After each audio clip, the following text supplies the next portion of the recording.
In a quiet neighborhood, one simple haircut request at a local barbershop sparked a chain of events no one saw coming.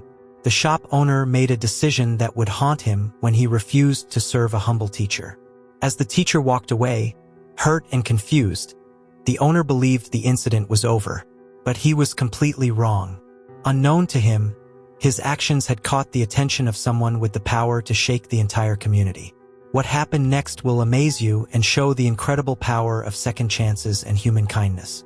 Before we dive into this incredible story, let us know in the comments what city you're watching from today. And if you enjoy this story, don't forget to subscribe for more amazing tales of justice and redemption. Robert Williams let out a tired breath as he parked his old Honda outside Mike's barbershop. His back ached from another long day of teaching high school students, and his graying hair had grown unruly over the past month. The afternoon sun cast long shadows across the familiar street as he looked up at the red, white, and blue pole spinning slowly outside the shop. Robert had been coming to this place for nearly 10 years, ever since he moved to the neighborhood. Mike Sullivan, the owner, had always been friendly enough, and the price was fair for a teacher's budget. As Robert pushed open the glass door, the familiar smell of aftershave and the sound of clippers filled the air. But something felt different today. The usual chatter between Mike and his customers seemed to stop as Robert entered. He could feel eyes following him as he made his way toward the waiting area, but he tried to ignore the uncomfortable feeling.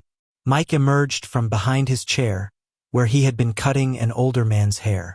His face, usually neutral but professional, now wore a cold expression that Robert had never seen before. "What do you need?" Mike asked, his voice lacking any warmth. Robert smiled politely, trying to lighten the mood. "Just a regular trim, Mike. Nothing fancy."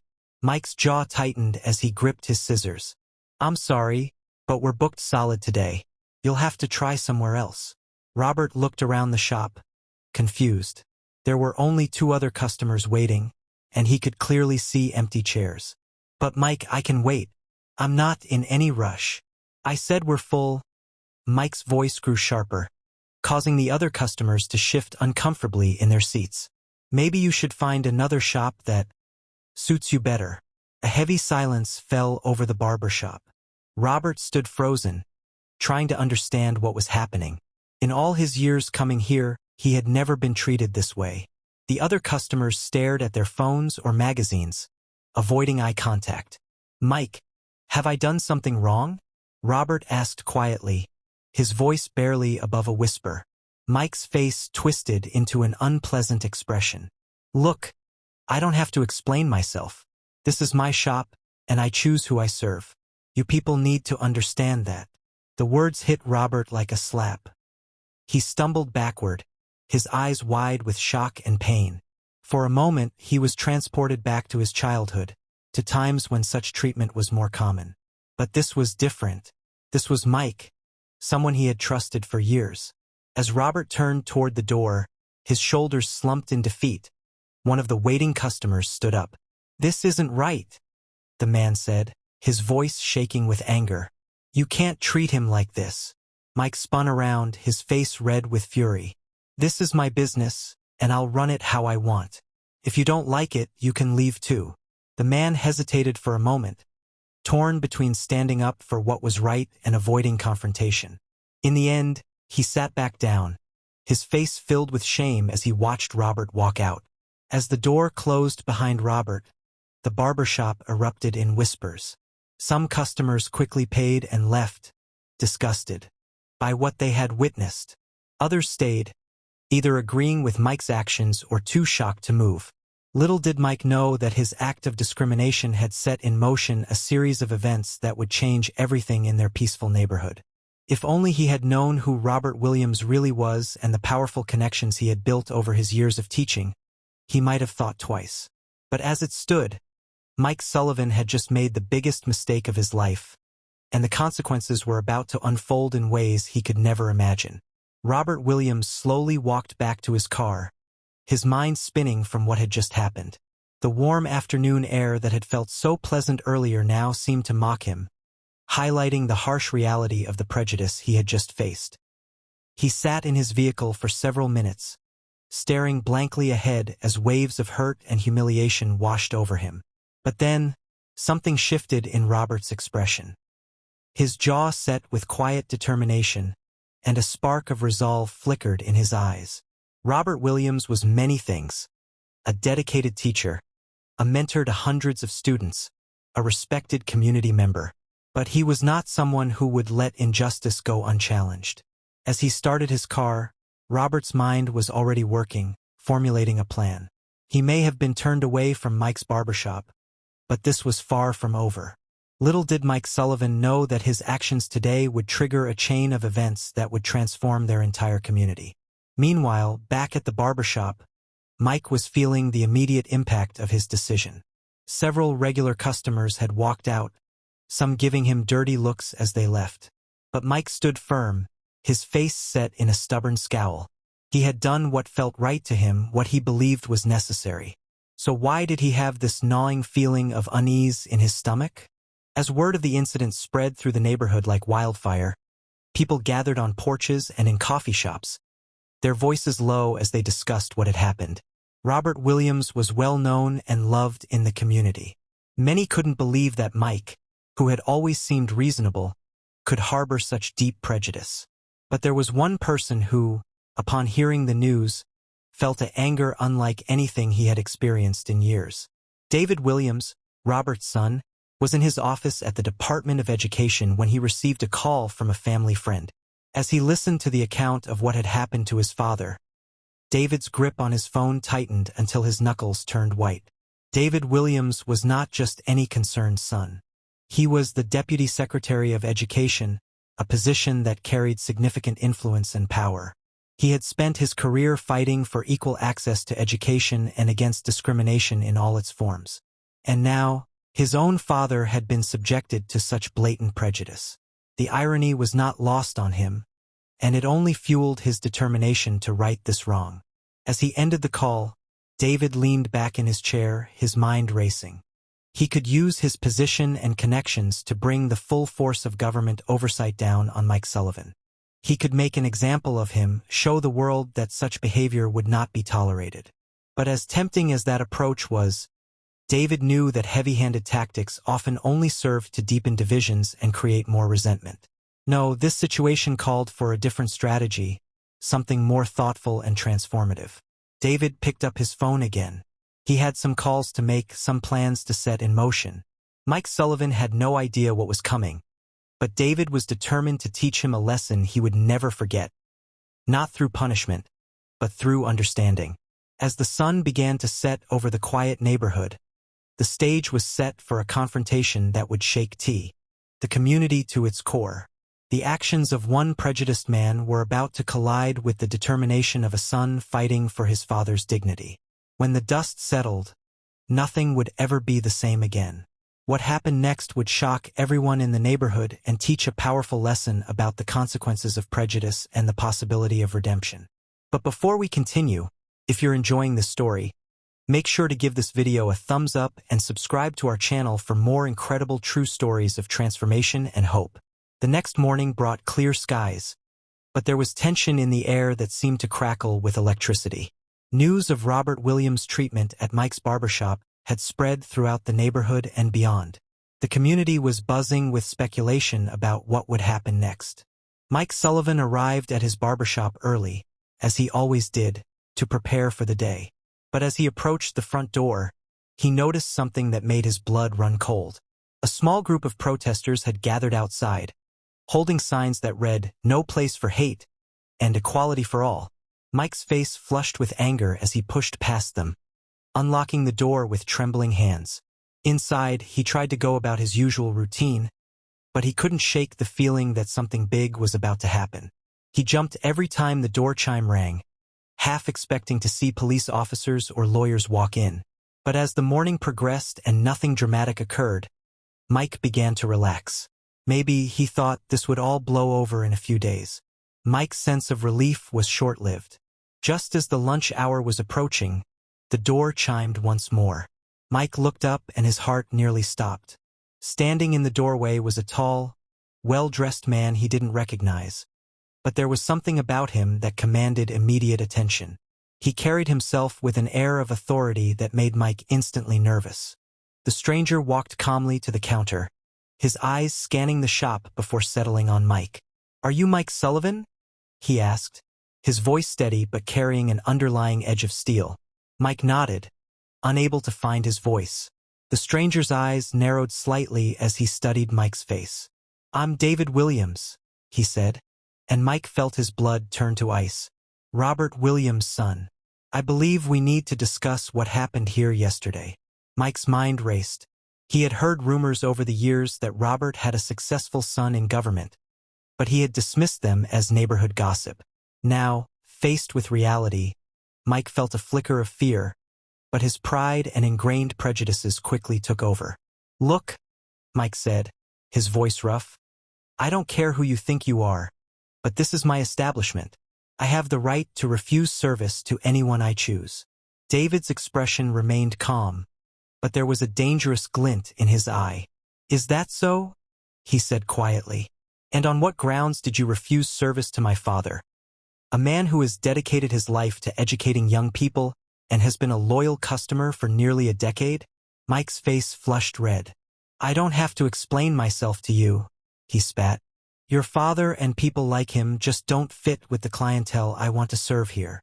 A hush fell over the barber shop. The other customers watched the exchange with a mixture of horror and fascination. David Williams stood perfectly still, his gaze never leaving Mike's face. When he spoke again, his voice was low and controlled, but filled with a quiet fury that made Mike take an involuntary step back. "Mr. Sullivan," David said, "I had hoped we could have a rational conversation about this, but I see now that won't be possible. So let me be very clear. What you did yesterday was not just morally wrong, it was illegal, and I intend to use every resource at my disposal to ensure that you understand the consequences of your actions." Mike's confidence faltered for a moment. What do you mean? You can't do anything to me. This is my business." David smiled, but it was a cold expression that held no warmth. "Oh, Mr. Sullivan," he said, "you have no idea who you're dealing with. I'm not just Robert Williams' son. I'm the Deputy Secretary of Education, and I've dedicated my career to fighting exactly the kind of discrimination you displayed yesterday." The color drained from Mike's face as the full impact of David's words hit him. He had turned away the father of a high-ranking government official, a man with the power to make his life very difficult. "This isn't over," David said, turning to leave. "You'll be hearing from me again very soon." As the door closed behind David, the barber shop erupted in whispers. Mike stood frozen behind his counter, the realization of what he had done and who he had offended finally sinking in. He had thought he was standing up for his beliefs, for what he saw as the natural order of things. But now, faced with the consequences of his actions, Mike began to wonder if those beliefs were worth the price he might have to pay. Little did Mike know that David Williams' visit was just the beginning. The wheels of justice were already turning, and Mike's world was about to be transformed in ways he could never have imagined. The quiet neighborhood was about to become the center of a storm that would challenge long-held prejudices and force everyone to confront the darkness that lurked beneath their peaceful facade. As David Williams walked away from Mike's barbershop, he pulled out his phone and made a quick call. "It's done," he said quietly. "He's exactly as stubborn and prejudiced as we expected. Time to move to the next phase." Inside the barbershop, Mike Sullivan was a man on edge. His hands shook as he tried to trim a customer's hair, and he kept glancing toward the door. The weight of what had just transpired pressed down on him like a physical force. He had always seen himself as a decent man, someone who ran an honest business. But now, faced with the consequences of his actions, doubt began to creep in. As the day wore on, Mike couldn't escape the feeling that his entire world was about to crumble. Every time the door chimed, he tensed, half expecting federal agents or lawyers to storm in. But what happened instead was worse than any dramatic confrontation. It was the quiet judgment of his community. Regular customers who had been coming to his shop for years now avoided his gaze. Some didn't show up at all. Those who did come in were subdued, their usual friendly conversation replaced by uncomfortable silence. Mike could feel their disapproval, could almost hear their unspoken condemnation. As closing time approached, Mike slumped in his barber chair, his head in his hands. The shop, usually busy with evening customers, was eerily empty. For the first time, Mike allowed himself to consider the possibility that he might have made a terrible mistake. Meanwhile, across the neighborhood, Robert Williams sat in his modest living room, surrounded by books and papers from decades of teaching. He picked up a framed photograph of his graduating class from the previous year, dozens of young faces from all backgrounds, all of whom he had helped guide toward their futures. What would they think if they knew what happened today? He wondered aloud, running his finger over the smiling faces in the photo. The sound of a car in the driveway interrupted his thoughts. A moment later, the front door opened and David stepped in. Father and son embraced, the weight of recent events heavy between them. "How did it go?" Robert asked as they settled into chairs. David's jaw clenched. "About as we expected. He's not going to change his mind easily, Dad. But don't worry, we have a plan." Robert nodded slowly. "I just never thought it would come to this. Mike and I weren't friends exactly, but I always thought there was mutual respect. To discover that all this time he saw me as somehow less worthy of basic human decency.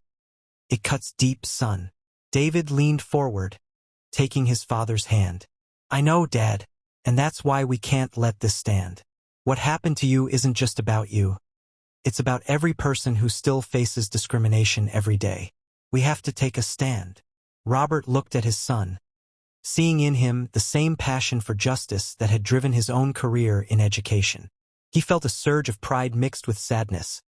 This wasn't the world he had hoped to leave for David, but he was grateful his son had the strength and position to fight for change. "What's the next step?"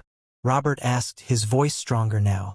David's eyes gleamed with determination and something else, a hint of a plan already in motion. "Well, Dad, that's where things get interesting. You see, I've done some research and it turns out Mike Sullivan is facing some serious financial difficulties. His barbershop isn't doing as well as he wants people to believe. In fact, he's been struggling to keep the doors open." Robert's eyebrows rose in surprise. "Struggling? But it's always seemed busy enough." David nodded. "That's just on the surface. The reality is, he's been behind on rent for months, and the building owner has been looking for a reason to make changes. After yesterday's incident, I think that reason just presented itself." Robert leaned back in his chair, his brow furrowed in thought. "What are you planning, son?" David's smile was both determined and slightly mischievous. "Let's just say that Mike Sullivan is about to receive some news that will force him to reconsider everything he thinks he knows about this community. And when it's all over, that barbershop is going to become something very different from what it represents now." As night fell over the neighborhood, the seeds of transformation had been planted. Little did Mike Sullivan know that his world was about to be turned upside down in ways he could never have imagined. The coming days would test not just Mike, but the entire community, forcing everyone to confront their own biases and decide what kind of neighborhood they wanted to live in. The next morning, Mike arrived at his shop to find another surprise waiting for him. Taped to his door was an official-looking envelope from the building's management company. With trembling hands, he tore it open and read the contents. His face grew pale as he scanned the formal language. It was an eviction notice. According to the letter, his lease was being terminated due to conduct detrimental to the building's reputation and community standards. He had 30 days to vacate the premises. Mike's mind reeled. How had word of yesterday's incident reached his landlord so quickly? And how had such a small matter escalated to this level? As he stood there, lost in shock, he didn't notice the well-dressed woman approaching until she spoke. "Mr. Sullivan?" she said, her voice professional but not unkind. "I'm Jennifer Martinez from Community Development Partners. I understand you may be in need of our services." Mike looked up, confusion written across his face. "I don't understand. What services?" Jennifer smiled gently. "We specialize in helping business owners transition during difficult periods. We've heard about your current situation, and we'd like to offer our assistance." Before Mike could respond, she continued. "We have a proposal that might interest you. Our organization is looking to establish a community learning center in this neighborhood, and this location would be perfect. We're prepared to offer you a generous settlement to help with your transition, plus job training and placement assistance." Mike stared at her, trying to process this unexpected turn of events. A learning center? What kind of learning center? "A place where community members can come for educational support, job training, and cultural enrichment," Jennifer explained. "We believe strongly that education and understanding are the keys to bringing people together." As Jennifer outlined the proposal, Mike found himself at a crossroads. He could fight the eviction, try to hold onto his failing business, and likely face a lengthy legal battle. Or he could accept this unexpected lifeline and start fresh somewhere else. What he didn't know was that Community Development Partners was a nonprofit organization founded and funded by David Williams. The generous settlement they were offering came with one condition: that Mike participate in a community healing and education program designed to address the prejudices that had led to this situation. That evening, as Mike sat in his empty shop contemplating his options, he received an unexpected visitor. Robert Williams stood in the doorway, his expression calm but serious. "May I come in?" Robert asked quietly. Mike nodded, unable to speak. He had been expecting lawyers or government officials, but not this. Robert walked slowly into the shop and took a seat in one of the waiting chairs. For several minutes, the two men sat in silence, the weight of recent events hanging between them. Finally, Robert spoke. "I've been coming to this shop for 10 years, Mike. In all that time, I thought we had built at least a basic level of mutual respect." Mike's eyes filled with shame. "Mr. Williams, Robert held up a hand. "Let me finish. What happened yesterday hurt me deeply, not just because of the discrimination, but because I realized that someone I trusted had been judging me all along based on nothing more than the color of my skin." Mike slumped in his chair, unable to meet Robert's gaze.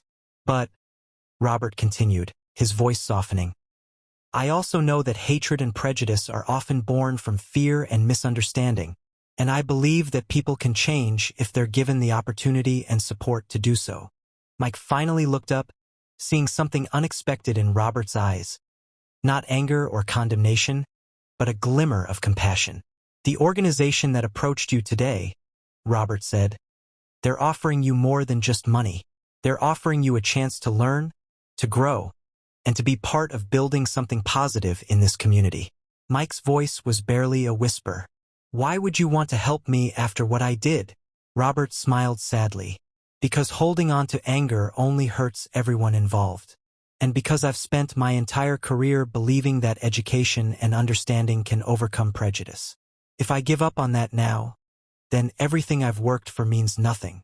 As Mike looked into the eyes of the man he had wronged, he felt something shift inside him. For the first time in his life, he began to question the beliefs that had been passed down to him, the assumptions he had never challenged. "What would I have to do?" Mike asked quietly. Robert's smile grew warmer. "You'd have to be willing to listen, to learn, and to work alongside people you might have avoided before. It won't be easy, but if you're genuinely committed to change, there are people willing to help you." That night, Mike Sullivan lay awake staring at the ceiling, wrestling with the biggest decision of his life. He could cling to his old beliefs and face an uncertain future alone, or he could take a leap of faith and trust in the possibility of redemption. The next morning, he called Jennifer Martinez and accepted the proposal. What happened over the following months would transform not just Mike Sullivan, but the entire neighborhood. The barber shop that had been a symbol of division was converted into the Williams Community Learning Center, named in honor of both Robert and David Williams' contributions to education and community healing. Mike found himself working alongside people from all backgrounds, learning their stories, sharing meals, and gradually understanding how his prejudices had blinded him to the humanity of others. The process wasn't easy. There were moments of discomfort, awkward conversations, and times when Mike wanted to retreat into his old ways of thinking. But Robert was there to guide him, along with other community members who had chosen to embrace the possibility of change rather than perpetuate division. Slowly, Mike began to see the world through different eyes. The transformation didn't go unnoticed. Local media picked up the story, amazed by the journey from discrimination to redemption. The Learning Center became a model for other communities struggling with similar issues. 1 year after the incident that had started it all, the Williams Community Learning Center hosted its first annual Unity Festival. The event brought together hundreds of community members for food, music, and conversation. At the center of it all was an unlikely pair, Robert Williams and Mike Sullivan, working side by side to serve meals to their neighbors. As the evening wound down, David Williams approached his father, who was sitting on a bench outside the center, watching the last of the festivities. "You did it, Dad," David said, settling beside him. "You really did it." Robert shook his head gently. "We all did it, son. Every person who chose understanding over anger, every person who believed that change was possible. We all played a part." They sat in comfortable silence for a moment, watching as Mike Sullivan helped clean up, chatting easily with volunteers from all walks of life. "Do you think he's really changed?" David asked. Robert considered the question carefully. "I think he's on a journey, just like all of us. The important thing is that he took the first step." As if summoned by their conversation, Mike approached them, his face showing a mixture of gratitude and humility. "Mr. Williams," he said, addressing Robert, "I wanted to thank you again. A year ago, I was trapped by my own ignorance and fear. You could have destroyed me, and honestly, I would have deserved it. But instead, you chose to help me find a better way." Robert stood and extended his hand, which Mike shook warmly. "We all deserve a chance to be better than we were yesterday, Mike. The question is whether we're brave enough to take it." The story of the Williams Community Learning Center spread far beyond their neighborhood. It became a symbol of hope for communities everywhere, proof that even the deepest divisions could be healed through education, understanding, and the courage to change. A documentary filmmaker approached them about telling their story to a wider audience. The resulting film, The Learning Center, From Prejudice to Understanding, premiered at film festivals across the country and eventually found its way to streaming platforms, inspiring similar initiatives in dozens of communities. But perhaps the most powerful moment came when Mike Sullivan received a letter from his own grandson, whom he had rarely spoken to in years. The young man had seen the documentary and wrote to say how proud he was of his grandfather's transformation. "For the first time in my life," the letter read, "I'm excited to introduce people to my grandfather. Not because of who you were, but because of who you've become." As Mike read those words, sitting in the very building where his journey had begun, he felt a profound sense of gratitude, not just for the second chance he had been given, but for the community of people who had believed in his capacity to change. The Williams Community Learning Center continued to thrive, becoming a beacon of hope and healing in the neighborhood and beyond. It stood as proof that even the most entrenched prejudices could be overcome, and that the power of education and human compassion could transform not just individuals, but entire communities. What started as one man's act of discrimination had become a movement for understanding, forgiveness, and positive change. And it all began with the simple belief that people could be better than their worst moments, if given the chance. What would you have done in Robert Williams' position? Would you have found the strength to forgive and help create something positive from such a painful experience? Let us know your thoughts in the comments below. If this story touched your heart as much as it did ours, I've handpicked another incredible tale of transformation and redemption that will inspire you. Don't miss it. Click here to watch next.